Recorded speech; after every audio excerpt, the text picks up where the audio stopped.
Están invitados ahora a un momento para preguntas a los expositores, así que quienes deseen hacer alguna pregunta o comentario no tienen más que levantar las manos y esperar algún segundo que les alcanzan el micrófono.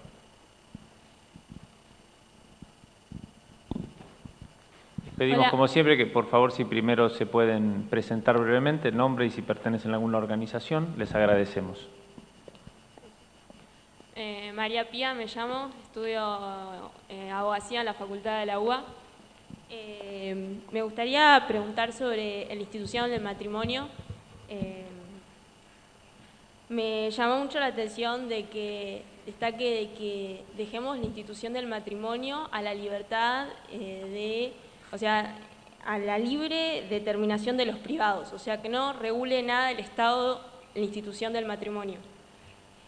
Y a mí me generó la duda de qué hacemos con los débiles en el matrimonio, los niños, los cónyuges que no trabajaron porque el matrimonio no tuvieron que trabajar, por ejemplo las esposas y después sucedió un divorcio, o los niños con quién se quedan, con qué padre, o sea, cómo si dejamos a la mano de los privados, qué consecuencias puede acarrear no saber cuáles son los derechos y los deberes de los cónyuges, o sea, no me parece como justo, sino me parece un poco egoísta que el Estado no regule esa situación. Me parece beneficioso, al contrario, que el Estado regule. No necesariamente en beneficio de, ejemplo, o sea, que no regule justo tomando las bases de la religión católica, pero sí que regule la institución para darle de alguna manera certeza y certidumbre a todas las personas que componen una familia hoy en día. Y después en el lado de la educación, respecto a la salud de la educación, no me parece que las consecuencias en la salud solamente estén en chicos que estudien en colegios públicos, sino que también en chicos que estudian en colegios privados. Y el Estado tiene que de alguna manera educar y ayudar, tanto a los chicos que estudian en colegios públicos como privados. Esa es la idea de la nación, no solamente de colegios privados. Entonces, ¿cómo solucionamos una situación que les genera, o sea, falta de educación de la salud tanto a chicos privados como públicos? No sé si me hice entender. Perfectamente. Con respecto a lo primero, uno de los argumentos para la intervención del Estado en materia de matrimonio fue precisamente la protección del débil. Simplemente creo que habiendo pasado más de 100 años, la pregunta filosófica es por qué seguimos considerando que la persona es débil si otras personas que llamamos Estado no las protegen. La pregunta filosófica es ¿por qué la protección tiene que ser coactiva? Yo estoy de acuerdo con que las personas se protejan mutuamente, yo estoy de acuerdo con que se aconsejen mutuamente, pero lo que llamás Estado es gobierno, y gobierno es un conjunto de personas, porque ese conjunto de personas tienen que proteger según sus propias convicciones coactivamente a otro conjunto de personas. Segunda pregunta, ¿por qué no vamos a considerar que el matrimonio es una institución natural en el sentido que no proviene de una construcción legal artificial? Las personas en todas partes del mundo y en todas las culturas se van a seguir casando sencillamente según su conciencia. Si hay algún delito contra alguien, para eso existe el common law en los países de tradición anglosajona y los códigos penales en nuestros propios países de tradición más napoleónica. Eso es difícil de cambiar. Estoy de acuerdo con que haya un fuero con un derecho de menores, otros libertarios no estarían de acuerdo con esto, que protejan a los menores. Pero con respecto a los adultos, en algún momento tenemos que dejar de ser esclavos. Mirá, uno de los argumentos más importantes a favor de la esclavitud por parte de los esclavistas durante los siglos XVII y XVIII fue que los esclavos estaban bien en las granjas donde había esclavos, estaban protegidos. Muchos de ellos Y posteriormente se comenzó a decir que lo que se cuenta en la cabaña del tío Tom no era del todo verdad, que había esclavos que estaban muy bien.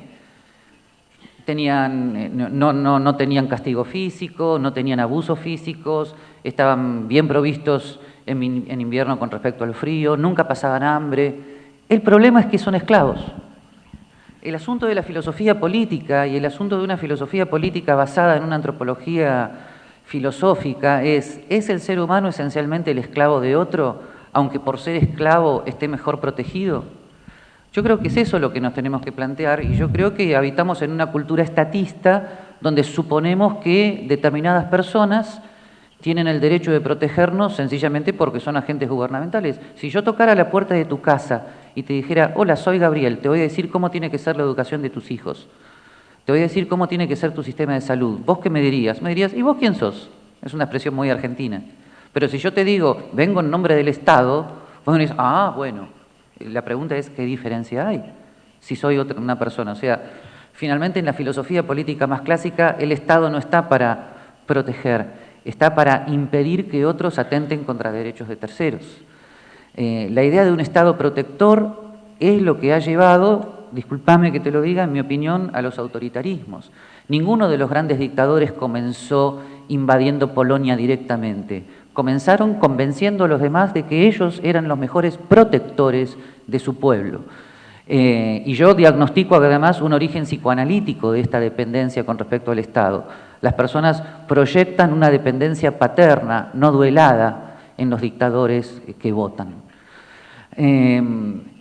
Con respecto al tema de la financiación de la salud y de la educación, por supuesto que los que estamos de acuerdo con la economía de mercado estamos de acuerdo con que haya el mayor acceso posible a la salud y a la educación. El asunto es cuál es el mejor modo de financiarlo. Entonces, hay varios modos, por ejemplo, el sistema de vouchers o de cheques propuestos por Hayek y por Friedman. Es mucho más barato financiar a la demanda que la oferta. Suponemos además que una economía de mercado implica que el salario per cápita va aumentando permanentemente y por lo tanto implica que las posibilidades de acceso a los servicios elementales va aumentando consiguientemente. Y además, algunos, no todos, también estamos de acuerdo con el principio de subsidiariedad. Lo que pasa es que, como bien explica Hayek, el principio de subsidiariedad debe aplicarse del Estado federal a los estados y de los estados a las municipalidades. Esto es, que el Estado federal no debe hacer aquello que los estados pueden hacer en el sentido norteamericano, o sea, provincias, y las provincias no deben hacer aquello que las municipalidades pueden hacer. Por lo tanto, es perfectamente compatible con una economía de mercado que las municipalidades provean como bienes públicos salud y educación, siempre que se admita la libertad a los privados de tener sus propias iniciativas en materia de salud y educación y sus propios planes y sus propias concepciones de vida con respecto a salud y educación. Así que, y yo sé que te va a resultar extraño lo que te voy a decir, porque tal vez venimos de lugares distintos, pero lo que te acabo de decir es muy moderado al lado de otros libertarios, muy moderado.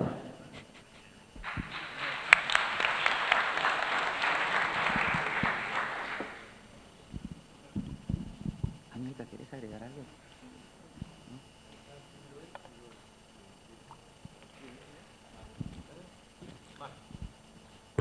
Bueno, me presento, soy Marcos Hilding-Olson. En primer lugar, muchas gracias a los dos por las presentaciones, particularmente gracias a todos los de Acton que vinieron. Es una fuente de inspiración tanto intelectual como espiritualmente para muchos de los que estamos acá y siempre es gratificante escucharlos. Mi pregunta va para Anielka y es particularmente en la parte donde hablabas de los subsidios o cuando se donaba arroz. Y ese ejemplo lo vi en otros lados con las zapatillas y si se tira mucho ese argumento uno podría asimilarlo a un argumento proteccionista, es decir, si viene de bienes donados, destruye el mercado de la producción local. Entonces alguien podría decir, bueno, lo mismo puede pasar si son bienes comprados a muy bajo precio a otro país. Y en un sentido veo que los principios de Acton es siempre defender el comercio libre y la competencia. Y es más, si llamamos, hay un autor que era Bastiat que él hablaba de la importancia de poder comprar barato, incluso si es de otro país y que venga de cualquier lado.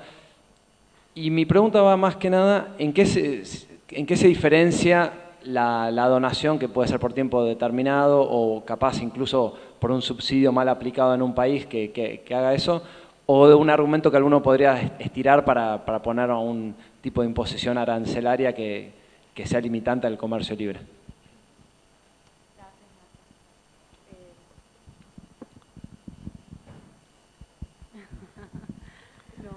Tal como mencionaba Marcos, es una de las personas que nosotros pudimos entrevistar hace 5 años y es parte de nuestros videos también. Ha sido un líder de Poverty Cure aquí en el área. Bueno, nosotros cuando hablamos del modelo 1 por 1, queremos hacer énfasis en la mentalidad que inspira este tipo de enfoque para lidiar con la pobreza. Más que nada, la frase que decía el haitiano en nuestro documental: nadie quiere ser un mendigo de por vida. Entonces nos estamos refiriendo muy específicamente a las donaciones que incesantemente mandan las iglesias o grupos, digamos, de distinta tradición para aplacar la pobreza. Nosotros hacemos una distinción, por lo general, que no hice hoy acá, de que cuando se da una emergencia, hay, por supuesto, que responder con prontitud y hay que ayudar a las personas, y en ese caso se debe enviar una donación. Pero el problema que vemos es que ese modelo de proveer cosas a los demás es lo que se está aplicando al desarrollo internacional en el largo plazo. Muchos países han probado, tal como vos lo decís, de que es el mercado, digamos, es la competencia la que ayuda a que las comunidades salgan de la pobreza, no las medidas proteccionistas. Entonces no estamos a favor de medidas proteccionistas, y esto es un punto que ya alguien había mencionado también, porque en uno de nuestros videos se habla de la industria en Kenia y el impacto que tuvieron las donaciones en la industria textil en Kenia.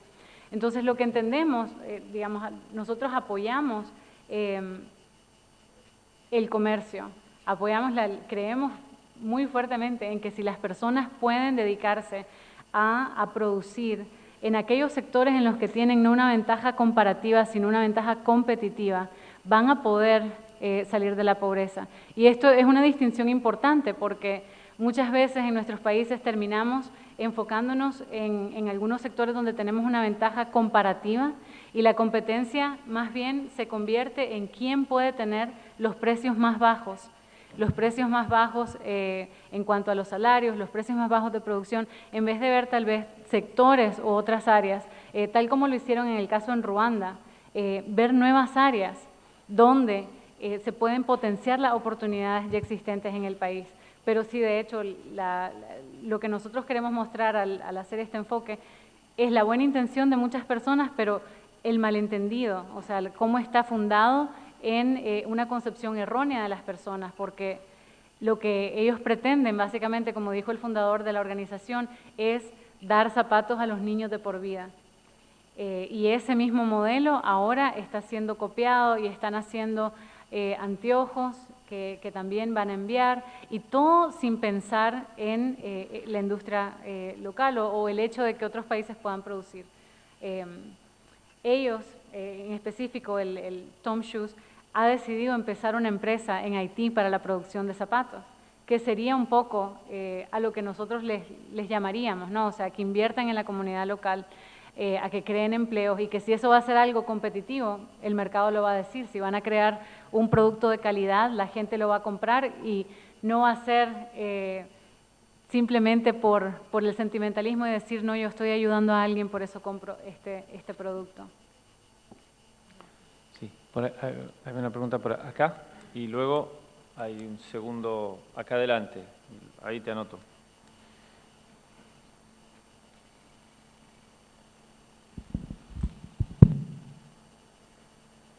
Sí.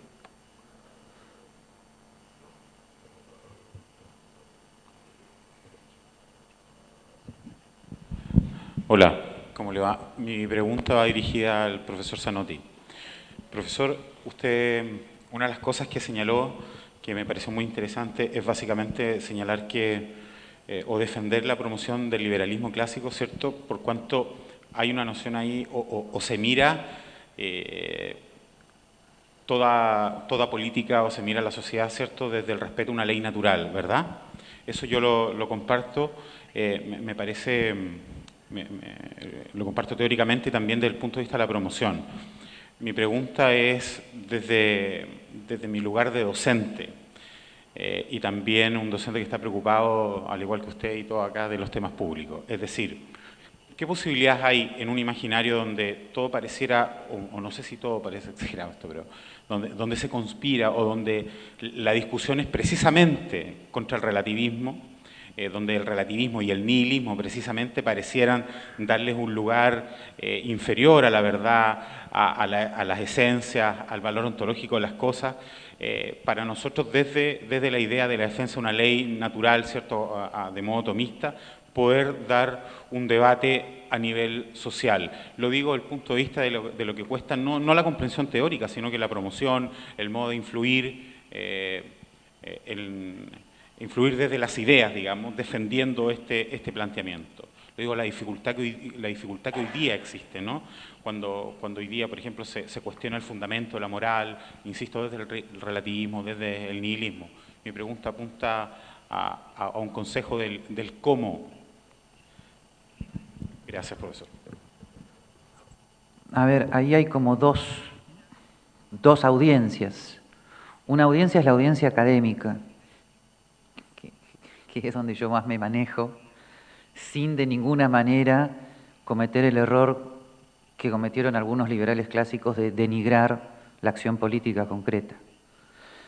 Con respecto al tema de la audiencia académica, yo creo que hoy en día la ley natural tiene que ser planteada, en primer lugar, en relación con el otro. Hay que incorporar la relación con el otro, hay que incorporar a los filósofos del diálogo, hay que incorporar el tema del yo y el tú. Está como la base de la ley natural. Por lo tanto, la tradición de Santo Tomás tiene mucho que dialogar con Martin Buber, Levinas, Gadamer. Hay que incorporar el tema del otro. Y en segundo lugar, académicamente hay que destacar que la ley natural de la que estamos hablando no es una ley natural racionalista, sino encajada en el contexto judeocristiano. El que más ha explicado muy bien esta cuestión de cómo hay una ley natural basada en la razón, al mismo tiempo estimulada históricamente por el paradigma judeocristiano, es Joseph Ratzinger, en sus escritos anteriores a ser pontífice, y luego como Benedicto XVI. Uno de sus discursos más importantes al respecto es el discurso que no le dejaron dar en la Sapientia, en enero del 2008, donde él, citando a John Rawls, habla de una razón pública cristiana, que es un tema para todo un seminario, y fundamentalmente el discurso que luego da en el Parlamento alemán, si mal no recuerdo, en el 2011, en septiembre del 2011. Hay que analizar académicamente esos discursos para ver que me parece que hay cierta tradición de algunos tomistas que se fueron sin darse cuenta a un derecho natural racionalista, descajaron a Santo Tomás de su contexto judeocristiano y cometieron un error académico grave. Y los escritos de Benedicto XVI ayudan a corregir ese error. Esto desde el punto de vista académico. Si vos me decís cómo decir todo esto en televisión, en un debate político, bueno, tengo la leve conciencia de que no es el lugar, ¿ok? En un debate político yo simplemente hablaría a la capacidad de razón que tienen las personas, aunque por todos los medios se le esté diciendo que no pueden razonar. Entonces les haría recordar que no son esclavos, les haría recordar que son personas que tienen cierta capacidad de decisión, les haría recordar quién soy yo para imponerles coactivamente las cosas. En fin, hablaría en ese tono. Igualmente, tampoco tengo muchas esperanzas de que eso funcione, pero nuestra acción de difusión no está basado en la esperanza de resultados concretos, está basada en que es un deber que hay que cumplir. Ya está. Tenía alguien por ahí, por allá, ¿sí? ¿Puede ser? ¿Era usted? Bueno, y luego después tengo alguien por atrás a la derecha y luego a la izquierda, sí. Yo coincido contigo incluso un día me dediqué a juntar folletos de empresas muy grandes, multinacionales argentinas, de responsabilidad social empresaria, y llegué a la conclusión, después de tener una pila de 50 centímetros de altura, que todo era asistencialismo. Entonces comparé eso con un texto que no sé si conoces, de Drucker, del año 84, después incluido en un libro que se llama Necesidades Sociales y Oportunidades de Negocio. No sé si lo has tenido oportunidad de verlo. Donde no solamente se busca que la gente que está en un lugar determinado ligada a la pobreza pueda salir de ella por sus medios, sino que él considera que la única, y te lo digo de memoria, si quieres que te vaya bien, la única forma es hacer el bien. Pero eso lo puede hacer alguien con capacidad empresaria que organiza los factores de producción para generar suficiente capital para enfrentar la siguiente necesidad social, ¿no? Es para mí probablemente uno de los 2 o 3 mejores trabajos de Drucker. Y ¿alguna pregunta además del comentario? No, quería hacer, y agregado, y ahora no sé para quién de los dos, hay una frase de 2 líneas de Drucker que dice: el mercado libre no puede crear una sociedad que funcione. Punto. Presupone que existe. Y una sociedad que funcione es un contexto de instituciones educativas, legales y financieras. Sin ese contexto, algunos podrán hacer dinero, pero el resto de la sociedad permanecerá miserable. Bueno, gracias. No sé quién quiere comentar. No, estamos de acuerdo. La verdad, yo creo que acá se ha notado el enfoque tan grande que hemos dado a ese marco institucional, que es el que permite que de verdad las empresas tengan el impacto que podrían tener. Tal como lo dijo, solo 10% de la población del mundo pueden ser empresarios, el resto no tiene ese talento, y por eso es que es tan importante la labor que pueden tener. Y quisiera agregar algo sobre el tema de la responsabilidad social, porque creo que hay un malentendido a veces respecto a cuál es el rol que tienen los negocios. Cuando yo estaba estudiando en Notre Dame, este tema me interesaba mucho porque quería involucrarme de alguna manera en el tema, y pude aprender al investigar un poco más de que a veces lo que termina ocurriendo en muchos de estos programas es que se crea una distracción, y en muchos casos, como el de Enron, que es muy conocido en Estados Unidos, se cubren actos de corrupción gravísimos con todos estos otros grupos a los que se les da apoyo, ya con el financiamiento de una y otra asociación. Y yo creo que algo que es vital para nosotros, en general, bueno, en Latinoamérica y en otros países también, es recobrar la visión de lo que hace la empresa, del bien que hace la empresa, como tenemos un libro en Acton que se enfoca en este tema, porque al crear una cultura, el negocio, al crear una cultura ahí de confianza, una cultura ética, al permitir a las personas que utilicen los talentos para proveer a sus familias, al tratar bien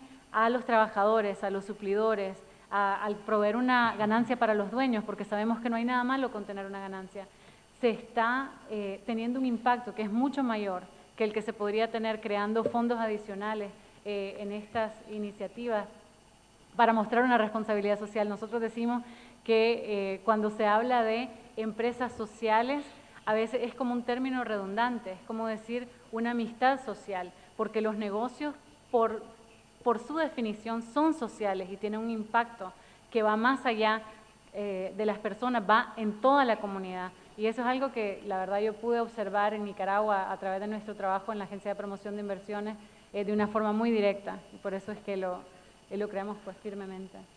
Bueno, muchas gracias, Anielka. Tenemos poco tiempo, pero tengo 3 personas anotadas para preguntar, así que les voy a pedir tanto a los que preguntan como a los que le responden que seamos... Tengo alguien que estaba por ahí a la derecha. La luz no me deja ver bien, en primer lugar, luego a la izquierda y luego aquí adelante. Acá el padre Taus. Entonces, por favor. Si hay tiempo, pero por lo menos estas 3 intervenciones. Buenas tardes. Gabriel Bénica, profesor de la Universidad Argentina. Hola. Sí, en primer lugar quiero felicitar a los expositores, no solamente por la claridad, sino por la audacia. Realmente valió la pena venir. La pregunta es la siguiente, el rol de los intelectuales. Ustedes son intelectuales, pero bueno, no desconocerán, por lo menos acá en Argentina es así, que la mayoría del sector, sea profesores universitarios, escritores, periodistas, personas de la cultura, más bien alientan ideas contrarias. En general tienden al estatismo, desconfían de estas ideas, demonizan el libre mercado. ¿Por qué creen que ocurre eso y si pasa lo mismo en otros lugares de Latinoamérica o de América? ¿Quién quiere comentar? Una respuesta corta de mi parte e insuficiente es que en las facultades de filosofía se ha sobredimensionado a Marx como filósofo y se denigra por la cultura platónica de que lo económico es lo menor y lo más denigrante de la vida social, se denigra a los grandes economistas austríacos, ni se los conoce porque se los considera meramente economistas y por lo tanto no hay que estudiarlos. Y por lo tanto yo estoy casi agotado, pero sin embargo nunca dejaré de seguir tratando de convencer a mis colegas, los filósofos, que se pasan siglos y siglos leyendo a Marx, que por lo menos un día de su vida lean un renglón de Ludwig von Mises. Así de simple.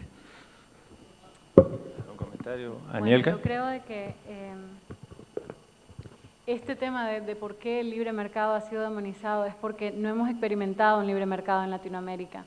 Rafael Ditera nos lo explicaba una vez que cuando conversábamos con él, él nos dijo, si vos preguntás a una persona que te nombre 5 empresas en Estados Unidos, te van a dar nombres como Apple, IBM, pero si vos preguntás 5 nombres de empresas en Latinoamérica, te van a dar 5 apellidos, porque por lo general está esta tradición ya de mucho tiempo de esa cercanía que comentábamos antes entre los empresarios y el gobierno, de manera que la gente no ha tenido una visión del verdadero poder que tienen los empresarios que trabajan de manera ética, que no quieren tener lazos con gobiernos corruptos. Ahora, yo creo también que algo que puede contribuir a cambiar esta situación es el compartir otras historias. Y en este particular hay una escritora nigeriana que dice, hay un peligro cuando solo se escucha una historia. Cuando lo único que escuchamos de África, por ejemplo, es que ahí hay SIDA, que ahí hay guerras tribales, que hay tantas cosas, la gente de ahí se convierte en eso. Y yo creo que es lo mismo en este caso, cuando se escucha solo de corrupción, de lo que se percibe como injusticia, se ha demonizado al empresario, se ha demonizado el mercado, sin darnos cuenta de que el camino más certero para salir de la pobreza, como tal lo muestra China, como tal lo muestra la India y todos los países que han logrado sacar a miles de personas de la pobreza por el acceso a los mercados y por competir. Yo creo también que algo que ha fallado en nuestra trayectoria es la educación también, porque yo no recuerdo, por ejemplo, cuando estaba en la universidad y estudiaba desarrollo internacional, que se nos haya hablado de los españoles escolásticos, por ejemplo, que ha investigado tanto el doctor Chafuen aquí, el rol que ellos tuvieron, cómo en nuestra tradición el rol del mercado ha estado siempre presente y fueron ellos los que iniciaron definiendo lo que era el precio justo y cómo era correcto cobrar un interés. O sea, las bases del mercado han sido parte de nuestra tradición desde el principio y eso es algo que se desconoce. De manera que la gente, como decíamos inicialmente, no conoce lo que pierde porque no sabe lo que tenía al principio. De manera que yo creo que es muy bueno cuando venimos a una universidad como esta, me reconforta pensar que los estudiantes que vienen acá sí van a recibir esa formación y van a poder tener otra forma de ver la realidad que se les presenta. Gracias, Anielka. ¿Hay alguien por allá? No. Él, sí. Hace rato que levantó la mano, pobre. ¿Si te puedes presentar? Bueno, sí, soy Tomás Echaujari, estudio economía acá en la UCA. Y mi pregunta tiene que ver con el tema de la economía pública, que en economía pública se estudia algo que se llama las externalidades, que es cuando yo consumo o produzco un bien y afecto a terceros sin quererlo. Ponerle, yo ando en auto y produzco, del auto sale dióxido de carbono y contamino el aire. Y sobre el aire no hay un derecho de propiedad definido porque de quién es, no es de nadie, digamos. Y, por ejemplo, los temas medioambientales tienen que ver mucho con eso. Y yo quería saber cuáles piensan que tiene que ser el rol del Estado con respecto a estos temas, digamos. Brevemente, hay una amplia literatura en la Escuela Austríaca de Economía y en la Escuela de Chicago sobre cómo las externalidades negativas pueden ser internalizadas por el mercado, definiendo correctamente los derechos de propiedad y con un rule of law que baje los costos jurídicos de transacción necesarios para la internalización de externalidades negativas.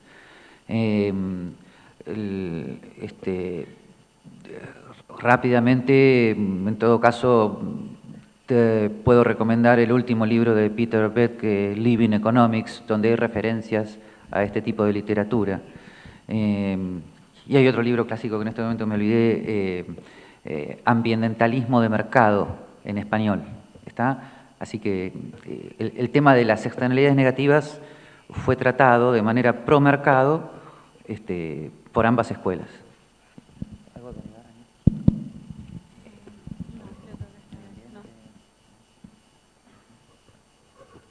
Muy bien, gracias, Monseñor Taussig. No sé si tengo más tiempo, pero... Bueno, Eduardo Taussig, obispo de San Rafael. Como dijo un predecesor, valió la pena venir la tarde, así que agradezco mucho a los panelistas y a todos los que nos han brindado las conferencias. Mi pregunta va dirigida al doctor Zanotti, al amigo Gabriel. Con cierta preocupación personal, no voy a hacer que me pida que me ponga la estola al después y no sé qué. En la línea de lo que has planteado de esta síntesis del liberalismo clásico con el pensamiento, con la tradición judeocristiana, pero con el pensamiento cristiano, me queda una preocupación y la formularía así: ¿cómo acoge este intento el deseo, el interés del magisterio de la Iglesia, en particular del Papa Francisco, de cómo prevenir la globalización de la indiferencia, teniendo en cuenta que el pecado original afecta de dos maneras distintas a los que son empresarios y pueden más beneficiarse por la libertad, por su talento y su capacidad, con el riesgo del individualismo y del egoísmo; a las mayorías, por el riesgo de quedar esclavos de las otras formas, como bien presentó la niña Nielka, de solución que limitan la libertad. Algunas cosas se han dicho en la conferencia. Pienso, por ejemplo, en la tradición de la Torá, la condonación de las deudas al séptimo año o el diezmo como mecanismos, si hay algo elaborado que acoja e integre. Creo que sería importante a un nivel académico y mucho más a un nivel de divulgación para la presentación de todo este intento.